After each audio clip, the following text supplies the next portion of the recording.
Have you ever had one of those magical unicorn days where everything just clicks? You sit down to work, you get lost in what you're doing, and suddenly 3 hours have passed, and somehow you've gotten 6 hours of work done. Maybe you got in a workout, actually cooked a healthy dinner, and knocked out a bunch of random errands and household chores that you've been putting off for like weeks. You are feeling the flow, and the flow is awesome. And then the next day comes. You wake up, and suddenly you're living in a Limp Bizkit song where everything is fucked and everybody sucks. You try to find that amazing flow you had yesterday, and your brain is like, no, we don't do that anymore. Welcome to ADHD Adultish. I am Kim Spangler, and today we're going to be talking about the ADHD energy roller coaster. Some days you're on fire. Other days you're just like, oh no, I'm on fire. The trick isn't forcing focus. It's learning how to find your flow by working with your brain instead of trying to wrestle it into submission. It's also about learning how to make the most of the days where you just can't even. Now let's jump in.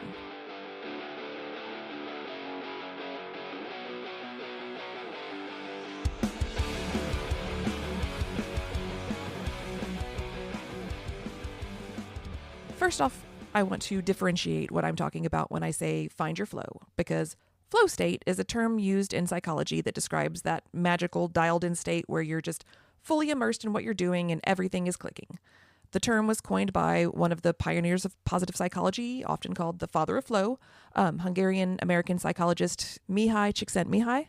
As he explains it, basically when you're in a flow state, time disappears, distraction fades, and you are completely engaged in your task. For ADHD brains, that is basically the holy grail. Flow state feels fabulous.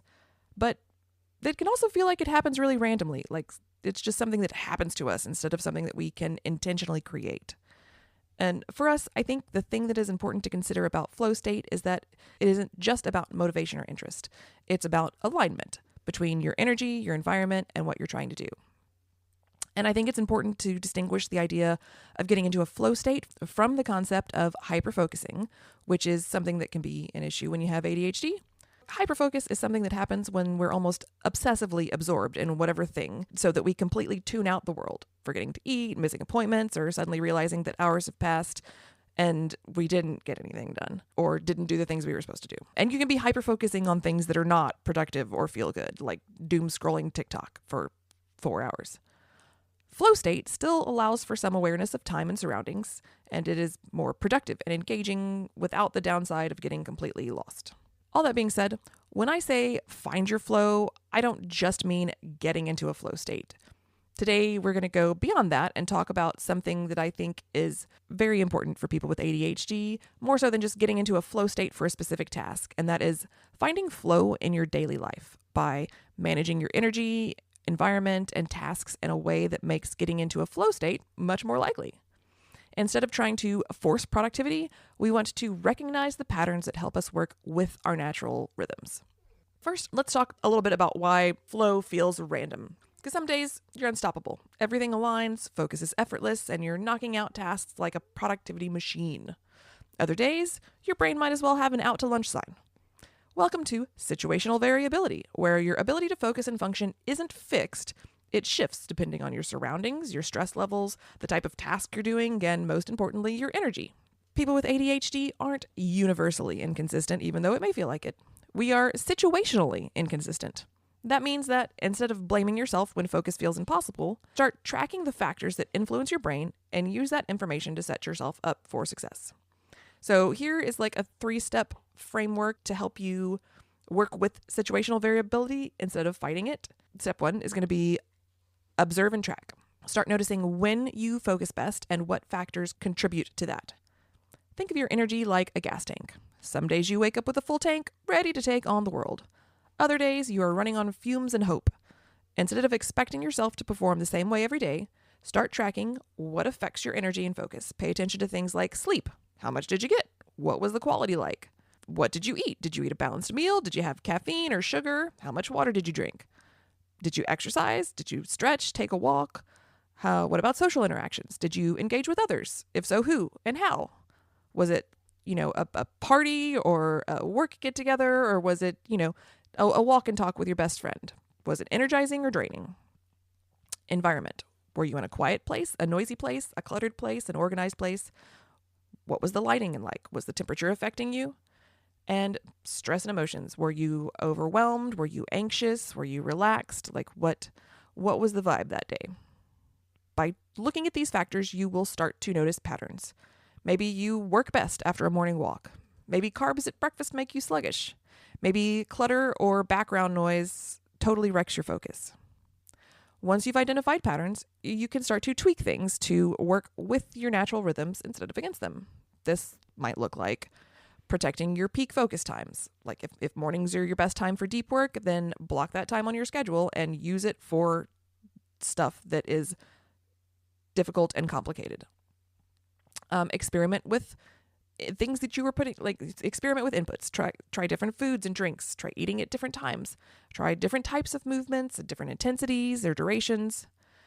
Work on optimizing your environment.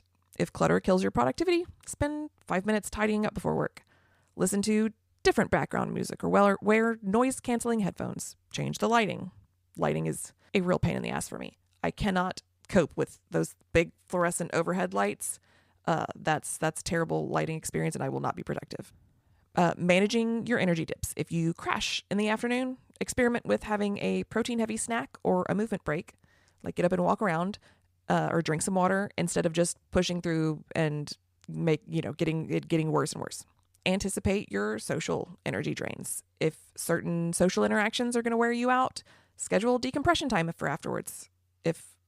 On the other hand, if talking to your best friend boosts your dopamine and helps you get through the rest of the day, work in a quick phone call while you're like at lunch or folding laundry or something, or send each other voice messages through Voxer.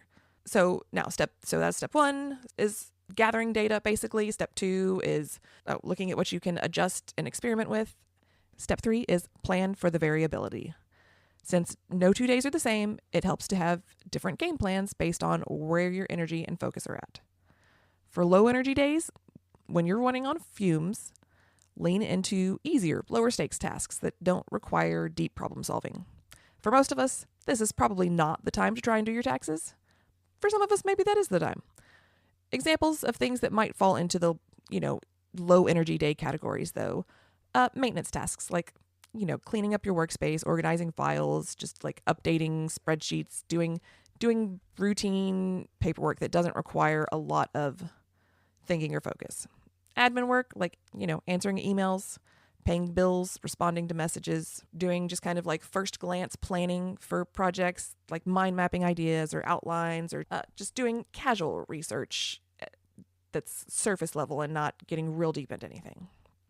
And I know, by the way, some of you are giving me the craziest look imaginable because something on that list is a thing that feels impossible to you. Guess what? Whatever that thing is, you now know that it goes on your list for high energy days, which we are just about to talk about. So, high energy days. When you wake up feeling sharp and focused, capitalize on it. Tackle the deep work and the complex tasks, or just the tasks that usually feel out of reach for you. Drafting reports, writing articles or scripts, analyzing data, making big decisions, strategizing, designing, coding, anything that requires deep innovation, refining and like if you edit and have to have something to edit and review, this is when you do that, when you like really need full attention. The other type of day that we want to plan for are the chaotic days. Because, there are going to be the days when everything goes off the rails. Your day is completely out of your control. Something crazy happens. And it's this point where we focus on the essentials and let go of the rest. Set micro goals. So instead of aiming for getting a big task done, break it down into tiny bits. Use transition rituals to help you shift from thing to thing. A short walk, just a few deep breaths, listening to a song that you love that gives you a little bit of dopamine between high stress moments. And on these days, we reframe success. Shift your goal from being productive to getting through the day. And here's a bonus tip on low energy and chaotic days. A couple of different strategies to lean on are body doubling and external cues to help you get through the things that just can't be avoided. Hop on a FocusMate virtual co-working session, use big timers, set up a physical reminder like a giant Post-it note, just something to keep yourself as engaged as you can. Now, as you are exploring this framework, it might be super easy to pick up patterns as you collect data. But for some of us, this process might involve a whole lot of experimentation. You need to find the right formula for your own success, because while we may all use similar ingredients, they might need to be mixed in slightly different ways or with different proportions. And of course, Much like the dinosaurs in Jurassic Park, ADHD can always find a way to evolve. One of the amazing things about ADHD brains is that they can be super adaptable. One of the really frustrating things is that they can be super adaptable. So if you find your formula, there's the potential that one day it might just stop working or be less effective. Be ready for it. Come back to the drawing board, make adjustments, tweak, find your success again. And this is a big one.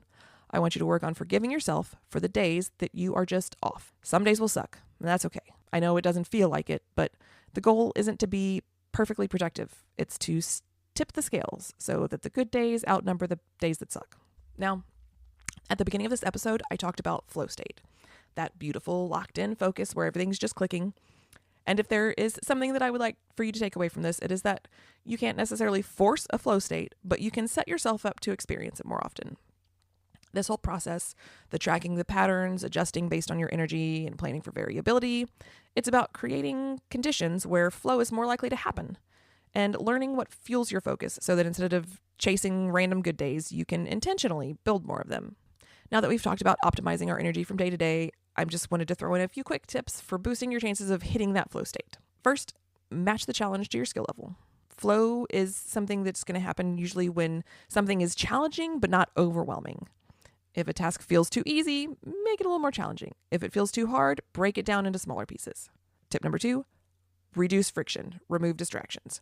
Flow is going to be more likely in an environment with fewer interruptions. That might mean adjusting your workspace, putting on those noise-canceling headphones I've talked about earlier, using the body doubling to stay engaged, just whatever you can think of to reduce the distractions. Tip number 3, have a clear goal or a next step. Our brains, much though we may hate it, thrive with some structure, but not too much structure. So if you're struggling to get started, just set a small, clear goal.